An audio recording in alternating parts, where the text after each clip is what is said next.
नमस्कार, next 9 news देख रहे हैं आप। आपके साथ मैं हूं किरण यादव।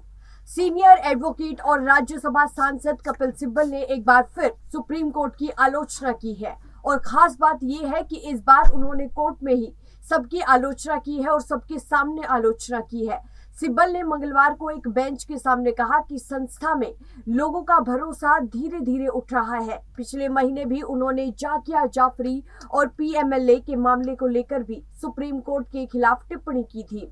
सिब्बल ने मंगलवार को जस्टिस अजय रस्तोगी और जस्टिस बीवी नागरत्ना की बेंच से कहा कि जिस कुर्सी पर आप बैठते हैं उसके लिए हमारे मन में बहुत ज्यादा सम्मान है।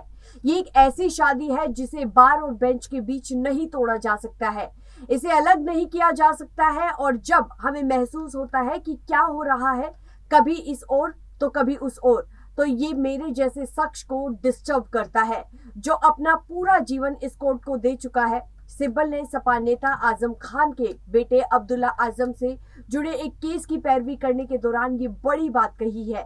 अब्दुल्ला की विधानसभा सदस्यता दस्तावेजों में उम्र कम करके दिखाने को लेकर रद्द कर दी गई। सिब्बल की टिप्पणी पर जस्टिस रस्तोगी ने कहा कि बार और बेंच रथ के दो पहिए हैं। सिब्बल ने कहा कि वो जीतते हैं या हारते हैं इससे कोई फर्क नहीं पड़ता, लेकिन संस्थानों में भरोसा धीरे धीरे कम हो रहा है।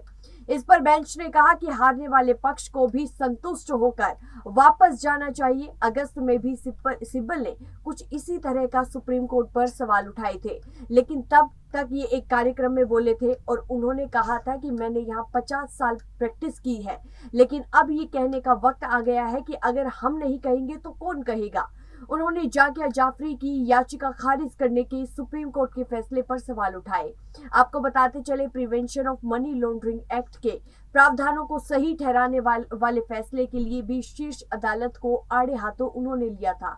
और दिलचस्प बात यह है कि सिब्बल इन दो मामलों में खुद याचिकाकर्ताओं की तरफ से पेश हुए थे।